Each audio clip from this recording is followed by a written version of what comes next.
Na utaratibu huu umekuwa na manufaa makubwa katika jukumu zima la urekebishaji wa wahalifu magerezani. Baadhi ya faida ambazo zimekuwa zikipatikana ni pamoja na kuihusisha jamii katika jukumu la urekebishaji wa hao wafungwa. Unissons-nous et célébrons tous ensemble les victoires de notre libération. Engageons-nous et levons-nous tous comme un seul homme pour défendre notre liberté et unité. Les 5e et 6e de ce mois, la Commission nationale de libération conditionnelle a tenu sa 53e session pour discuter des prisonniers devant bénéficiaires du programme et le jour de la clôture de la session, le chef du service pénitentiaire tanzanien, le CGP Jidemayo Mkatungu, a déclaré: Bodi ya Taifa ya Parole imefanya kikao chake cha 53 katika ukumbi uliopo Keti Hoteli hapa Morogoro kuanzia jana tarehe 5 na kimehitimisha hivi. La Commission nationale de libération conditionnelle a tenu sa 53e session à l'hôtel 4 ici à Morogoro à partir d'hier le 5e et vive de se terminer. Et dans cette session, il a examiné les cas de 159 détenus recommandés par les commissions régionales pour bénéficier de la procédure de libération conditionnelle. Après examen, 126 prisonniers ont été recommandés, tandis que 33 autres ont été rejetés. Par conséquent, conformément à la procédure, quand les recommandations sont soumises au ministre de l'Intérieur qui, conformément à la loi, est habilité à prendre les décisions finales. Après plus de discernement, la Commission nationale de libération conditionnelle, après avoir proposé et soumis ces recommandations au ministre de l'Intérieur, peut autoriser ou refuser la libération conditionnelle des détenus. Et fondamentalement, la procédure de libération conditionnelle existe conformément à la loi. L'aigle de la Commission de libération conditionnelle, chapitre 400. Et cette procédure offre une opportunité aux détenus purgeant une peine en prison, la possibilité d'être libres et de purger une partie de leur peine dans la communauté. La loi applicable précise les conditions d'admission à la libération conditionnelle des détenus. Ceci purgeant une peine de 4 ans ou plus.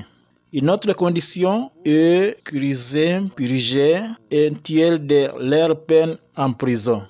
Cette procédure ne s'applique pas aux détenus condamnés à perpétuité, mais également aux détenus ayant commis des infractions prévues par la loi, mais également aux détenus ayant commis des infractions prévues par la loi, notamment les détenus purgeant des peines pour vol à main armée, les détenus purgeant des peines pour délit sexuel et les détenus purgeant des peines pour délit aux stupéfiants. Ces détenus ne sont pas pris en compte dans ces procès car la loi l'interdit. Ces procès a été bénéfique pour la réinsertion des criminels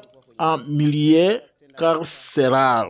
Parmi les avantages obtenus, on peut citer l'implication de la communauté dans la démarche de l'insertion, car le délinquant est reconnu comme étant dans les communautés.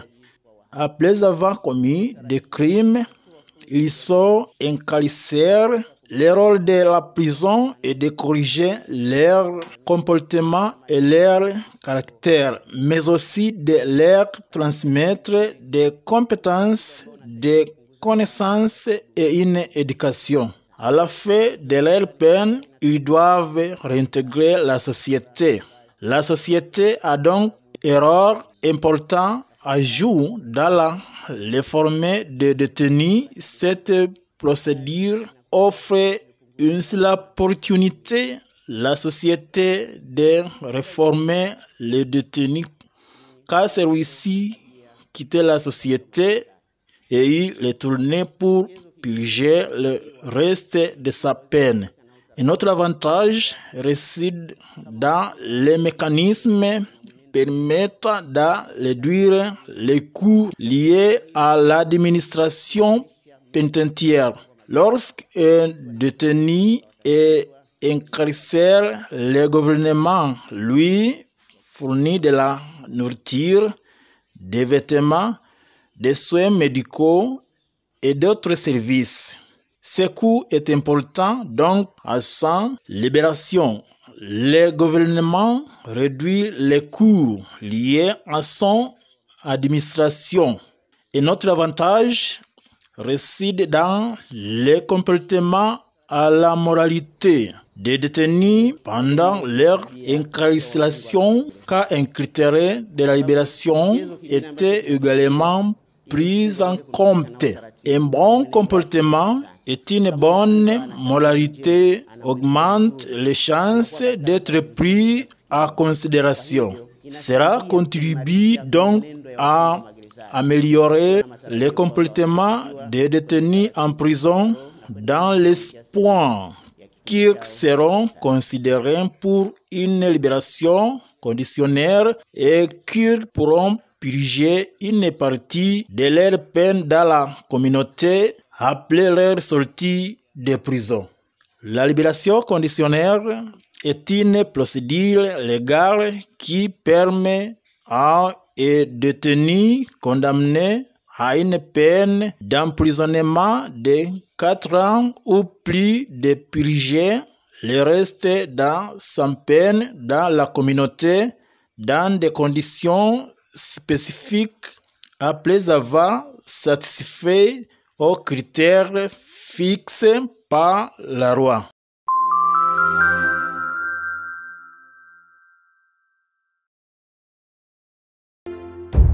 Unissons-nous et célébrons tous ensemble les